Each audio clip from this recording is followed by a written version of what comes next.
Hola a todos, bienvenidos a este nuevo video. Como les había comentado en una grabación anterior, mi idea era continuar con la idea de los modelos de docencia universitaria. Y en este caso específico les quiero plantear un modelo de docencia universitaria desde una perspectiva crítica. En ese sentido he llamado a este video modelo para una docencia crítica en educación superior. Bien. Partimos entonces de una definición de lo que es un modelo de docencia universitaria. ¿Cómo llegué a esta definición? Está en otro video, ustedes pueden ver cómo hice un análisis para llegar a esto y desde qué perspectiva estoy viendo la idea de modelo. Entonces, un modelo de docencia universitaria es la representación gráfica de carácter conceptual e informada teóricamente de la actuación del docente universitario, que está orientada a guiar el proceso de enseñanza-aprendizaje con el objetivo de propiciar un aprendizaje significativo en sus alumnos. Destaco aquí varias palabras en rojo y las planteo de manera muy breve en la discusión al respecto. Primero, es una representación gráfica. Un modelo forzosamente es representación gráfica. Sí, es la forma en que organizamos una serie de elementos y cómo se relacionan entre sí estos elementos. En este caso, los elementos son conceptos, por eso hablamos que tiene un carácter conceptual este modelo de docencia universitaria, e informar teóricamente, o sea, no trate que yo integre elementos de lo que yo crea, tiene que haber una teoría detrás, y en este caso la teoría que nosotros vamos a asumir es la perspectiva crítica. Ojo, estamos hablando de un modelo educativo, un modelo de docencia, la teoría tiene que ser prescriptiva, tiene que ser práctica normativa, o sea, teoría que nos diga cómo hacer cosas. Esto es lo que nos ayudaría a nosotros como docentes decir cómo vamos a actuar ante nuestros alumnos.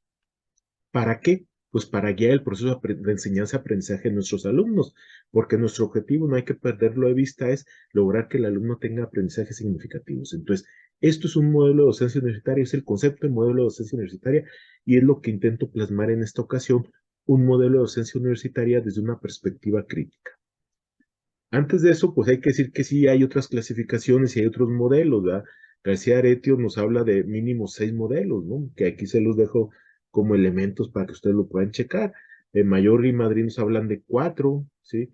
Eh, una plataforma como es Informática Educativa nos habla de 5, ¿sí? E inclusive Medina nos insiste en 4, ¿va? Tradicional, tecnológico, constructivista, colaborativo, etcétera. Hay diferentes modelos de docencia, algunos teóricamente construidos del inicio y otros esbozados a partir de las características que existen en la propia docencia, ¿no?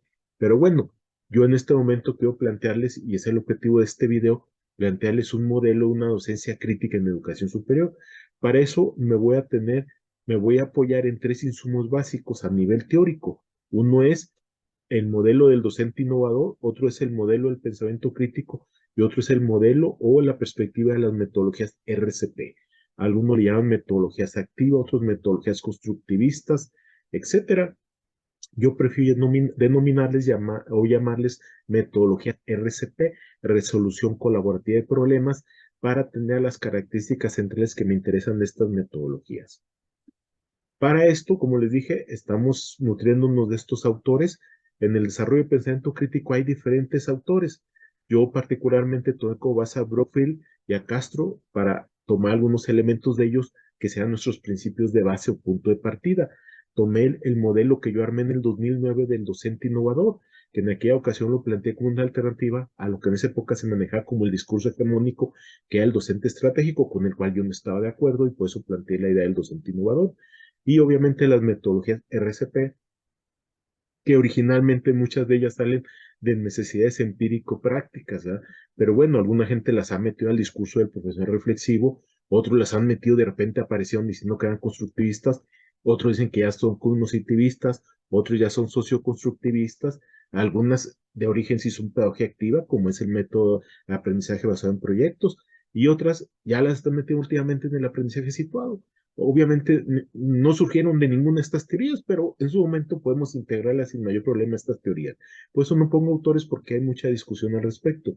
Yo en todo caso las meto y voy a aclarar algunas adecuaciones que hacemos al respecto para manejarlas dentro de esta perspectiva crítica. Les recuerdo que un modelo, ¿sí? Ya sea educativo, de docencia, en el campo que nos interesa a nosotros, debe tener 3 dimensiones básicas, 3 componentes. Si no los tiene, no es un modelo completo. Si es el modelo teleológico, que nos habla de los fines, los propósitos, los objetivos que perseguimos con intervenir. El ontológico que nos dice cómo conceptualizamos nuestra intervención, ¿sí? Y el mesológico que nos dice cómo hacemos nuestra intervención. Ahí no se alcanza de la palabra porque la estoy tapando con mi imagen, pero es mesológico, ¿va?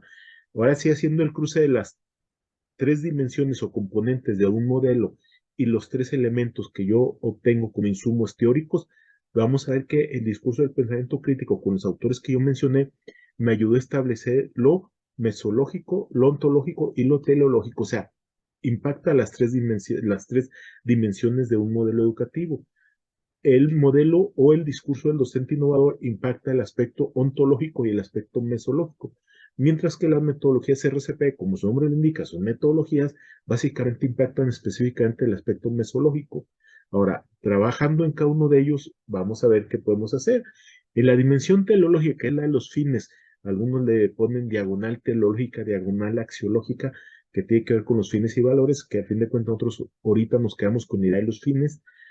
Tendríamos que responder esta pregunta: ¿qué alumnos buscamos formar como docentes? Y es aquí donde planteo estas tres ideas centrales que son las que nos van a pautar a ver cuál sería la finalidad última de nuestra intervención como docentes. Uno, buscamos un alumno crítico. ¿Y cuándo decimos que hay un alumno crítico? Cuando este alumno construye su propio aprendizaje de manera colaborativa. Para esto, en ese proceso, el alumno debe formular preguntas o problemas, debe solucionar problemas y debe buscar interrelacionar los temas que se estén viendo. Por otro lado, el alumno debe, o buscamos que el alumno evite el razonamiento emocional y el reduccionismo. Para esto, vamos a tratar de hacer que el alumno base sus juicios en evidencias, no en sentido común, no en opiniones, sin ningún elemento de evidencia, y que analice las suposiciones y predisposiciones que están detrás de una argumentación o de un hecho, ¿no? Y por otro lado, buscamos un alumno, intentamos formar un alumno que sea honesto consigo mismo en términos cognitivos, esto es, que reconozca sus propios procesos cognitivos, sus habilidades, sus conocimientos, sus formas de actuar para conocer o aprender algo, ¿sí? Y lo aterrizamos en estas tres ideas centrales. Nuestro alumno, bajo esta perspectiva crítica de un modelo de racionalidad crítica, o un modelo, perdón, desde una perspectiva crítica de docencia universitaria, buscará en el alumno la construcción colaborativa de aprendizajes, el desarrollo de habilidades metacognitivas, el distanciamiento y el razonamiento emotivo, ¿sí? Ahora, vamos a la segunda dimensión o componente del modelo, que es la dimensión ontológica, que es la docencia, ¿sí?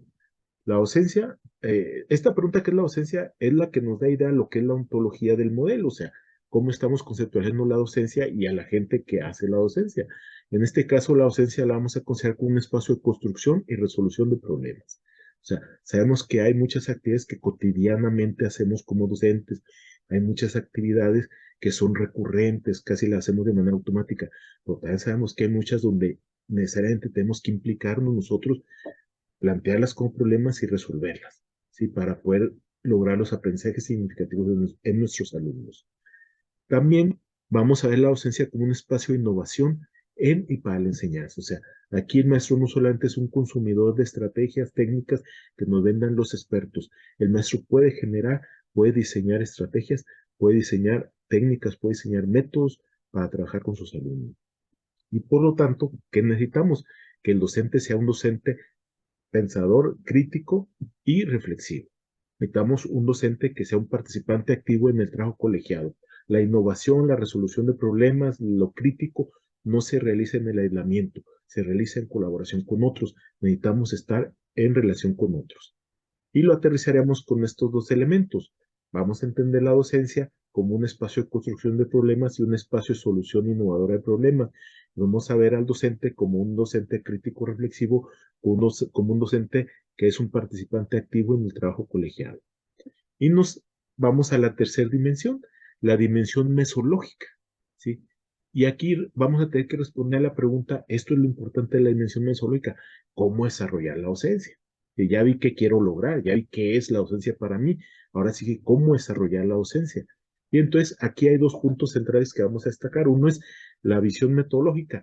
No estamos y no aceptamos una visión fragmentaria de la docencia, buscar estrategias, buscar técnicas, buscar herramientas, no.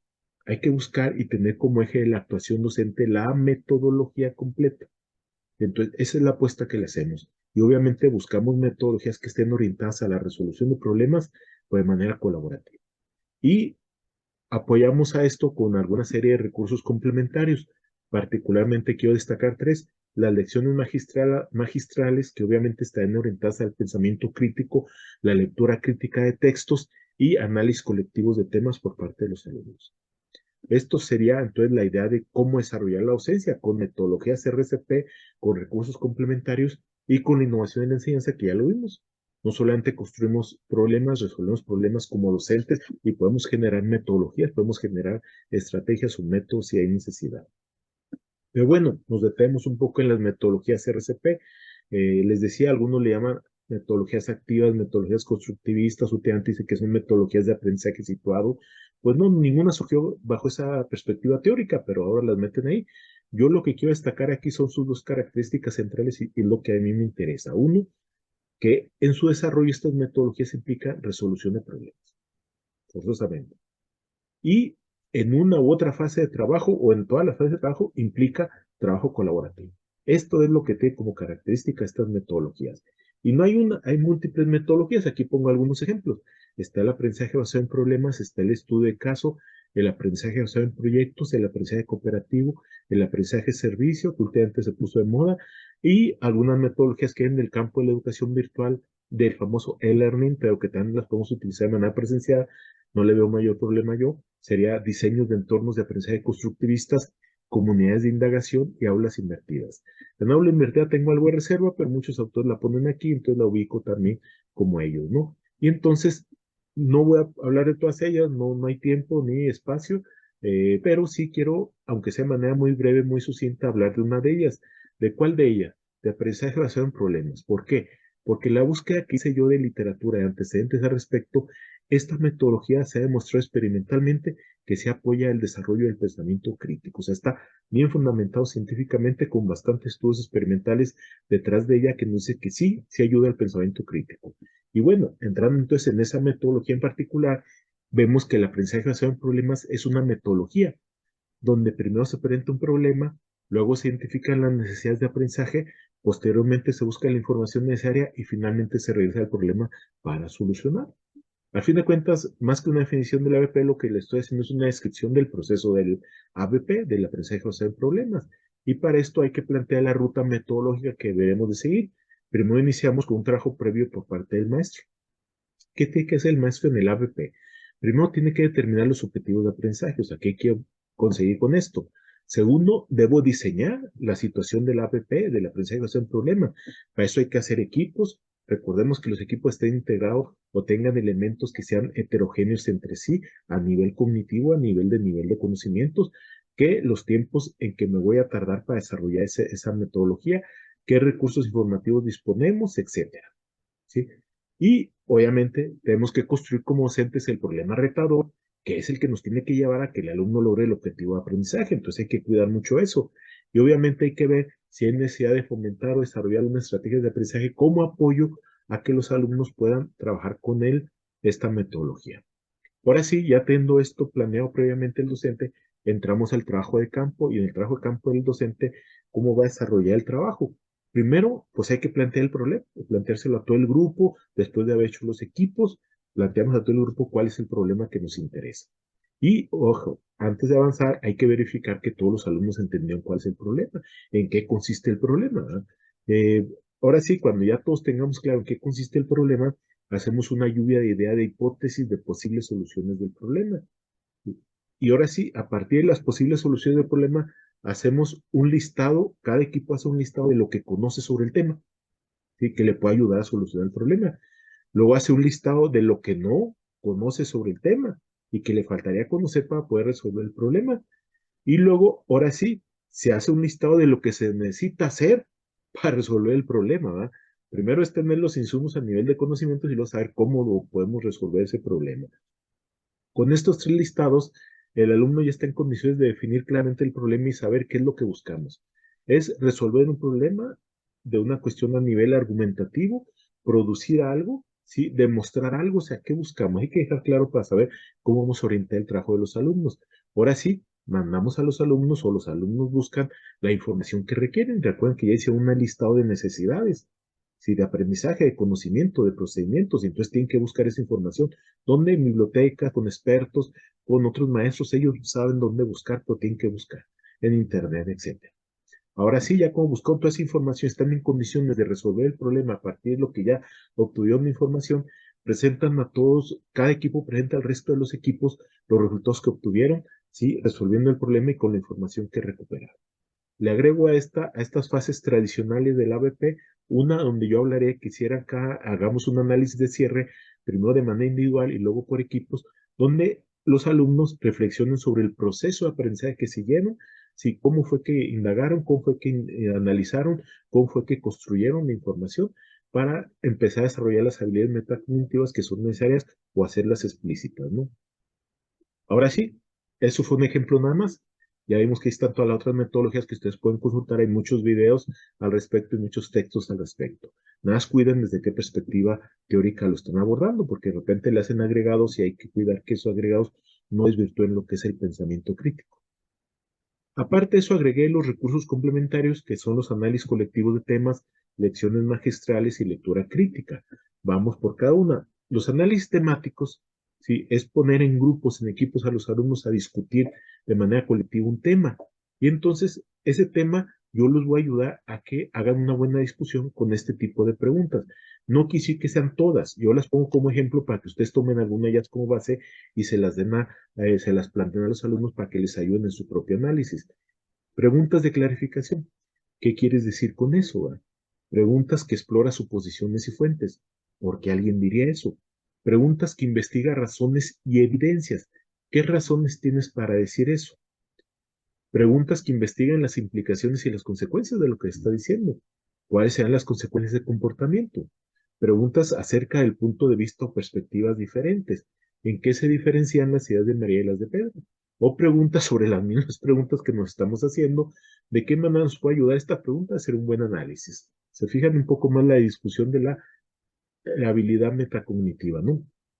Son preguntas de ejemplo, puede haber otras, y aquí puse un ejemplo, pero, por ejemplo, esto de las preguntas sobre los puntos de vista o perspectivas, podemos abordar otras preguntas diferentes, pero no quise que pongamos todas, podemos elegir dos o tres de ellas para ayudar a los alumnos en sus análisis colectivos de un tema en particular. A las lecciones magistrales, recordemos que hay todavía mucha gente que cree que las lecciones magistrales son solamente parte de la didáctica tradicional y creen que eso es didáctica tradicional. Están equivocados, ¿verdad?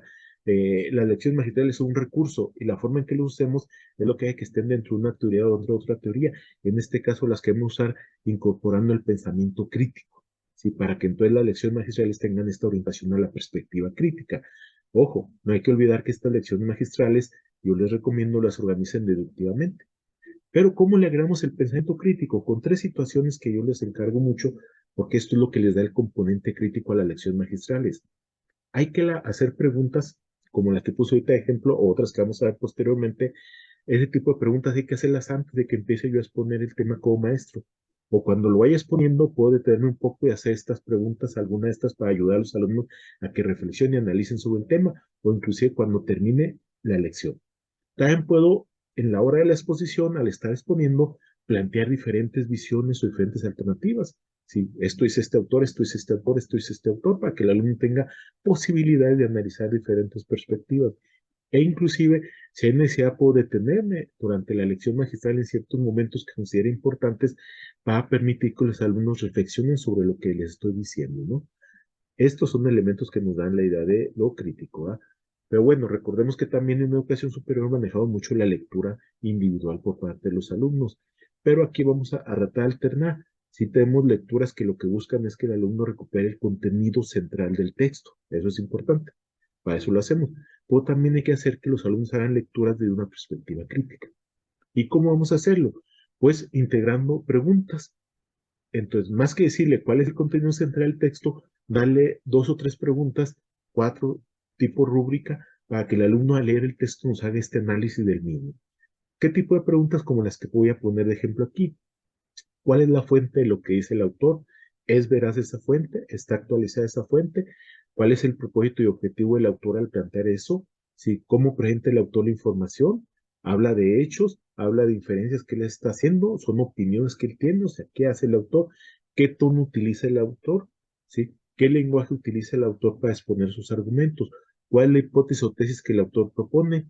¿Sí? ¿Es coherente y sólida la argumentación del autor o está saltando de tema en tema? ¿Cambió mi opinión del texto? ¿Me hizo reflexionar? Obviamente estas son ejemplos de preguntas. Ustedes pueden poner algunas otras, pueden seleccionar algunas a la hora que hagamos las lecturas. Y entonces llegamos al punto culminante del proceso. O sea, este es un modelo teórico de lo que es la docencia universitaria desde una perspectiva crítica. Pero la idea es cómo trabajar esto. Para saber cómo trabajar esto hay que tomar una serie de decisiones previas como docentes. ¿Estas decisiones en qué se van a basar? Primero, en el tiempo. No es lo mismo que mi clase sea de 4 horas a la semana a que mi clase sea de 6 horas o sea de 8 horas a la semana. Tengo menos o más tiempo, ¿verdad? No es lo mismo que mis alumnos sean de una materia o sean de otra materia, ¿sí? Y tengan estas características. Y no es lo mismo que mis contenidos sean basados en un tipo de plan de estudios o un programa de estudio con otras características que otras características. Entonces, eso hay que tomar en cuenta para tomar las decisiones. Para esto les hago una serie de recomendaciones generales más allá de las decisiones que ustedes puedan tomar en lo particular. Primera recomendación, no podemos trabajar permanentemente con metodologías RCP. Esta es una falacia, es un error. La gente cree que lo podemos hacer, no es cierto. O sea, ¿por qué? Porque trabajar con una metodología RCP nos lleva tiempo.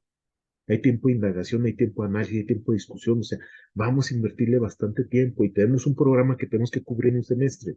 Entonces, si quisiéramos trabajar con pura metodología RCP, no nos alcanzaría el tiempo. Entonces, yo les propongo que únicamente utilicen durante el semestre 1 o 2 veces la metodología RCP. Ahora, tienen que elegir la metodología más adecuada. Recordemos que hay metodologías como el estudio de caso que nos ayudan mucho para contenidos de aprendizaje actitudinales, pero tenemos el aprendizaje basado en problemas que nos ayuda a nivel cognitivo y a nivel procedimental. Sí, tenemos otro tipo de metodologías. Entonces hay que decir cuál es la metodología más adecuada. Y ojo, como nada la vamos a trabajar 1 o 2 veces, yo tengo que analizar mi programa de estudio y ver de todos estos temas y contenidos que tengo que ver en mi programa de estudio, cuáles son para mí los más importantes que el alumno debe de conocer bien y debe trabajar bien. Esos 2 o 3 temas más importantes son a los que les voy a apostar a trabajar con la metodología RCP. Los otros temas los voy a trabajar con otros recursos, ¿eh? Y entonces, ahora sí, podemos utilizar las metodologías y digo, los recursos metodológicos que les planteé como alternativos, que son las lecciones magistrales y la lectura crítica. Estos son 2 temas importantes, o sea, casi es la parte central de nuestro trabajo para la mayoría de nuestros temas o contenidos de aprendizaje. Lecciones magistrales, que son las exposiciones que realiza el maestro, y la lectura crítica, que son las lecturas que realizan los alumnos sobre diferentes textos. Nomás les recuerdo, en las lecciones magistrales, para evitar caer en el tradicionalismo, primero hay que organizarlas de manera deductiva, cuidando la significatividad psicológica, que esto es, de acuerdo a la teoría de Ausweg, tomar en cuenta los conocimientos previos de los alumnos y la significatividad lógica, que sería que esté bien organizado el tema, a partir de lo general a lo particular.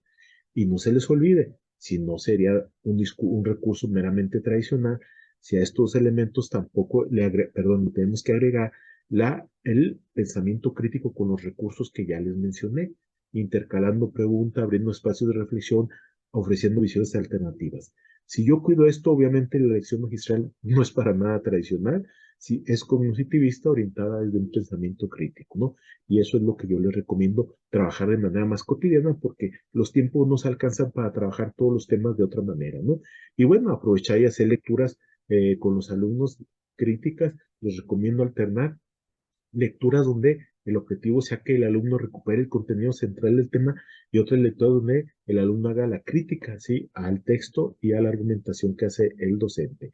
Y por último, les planteo un tercer recurso que podemos utilizarlo en diferentes momentos, que es cuando hay temas importantes que yo quiero ver la discusión al respecto de mis alumnos, tipo debate, puedo hacer un análisis colectivo de estos temas, ¿sí? Y ahí hay preguntas que les dije que pueden servir para orientar esta discusión.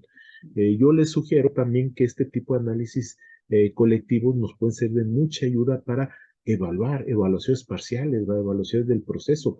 Cuando tenemos una unidad temática, un bloque temático o un conjunto de temas, vamos a hacer este análisis colectivo, porque en el análisis colectivo y en la discusión colectiva de los alumnos es donde vamos a ver realmente todo lo que los alumnos incorporaron y cómo lo utilizan, ¿no? Entonces, esto puede ser un buen recurso como recurso de evaluación pero ustedes pueden utilizarlo también como recurso de aprendizaje. Y bueno, cierro este video, sí, que espero sea de utilidad para ustedes con una frase de Paulo Freire, sí, que lo pongo ahí su imagen, que nos dice que enseñar no es transferir conocimientos, sino crear las posibilidades para su propia producción o construcción. En este caso, los recursos metodológicos que les he estado yo planteando y he estado yo explicando en este video tienen ese objetivo, darle las condiciones a los alumnos para que ellos analicen, piensen críticamente, construyan críticamente su propio conocimiento. Y esto para mí es la apuesta en educación superior, a buscar un modelo de docencia universitaria desde una perspectiva crítica, y este modelo es una propuesta, entre otras que puede haber, que se los hago aquí y que espero sea de utilidad y algunos se animen a utilizarlo. Creo que darían muy buenos resultados y después podrán compartirlos. Gracias por su atención, nos vemos en un siguiente video.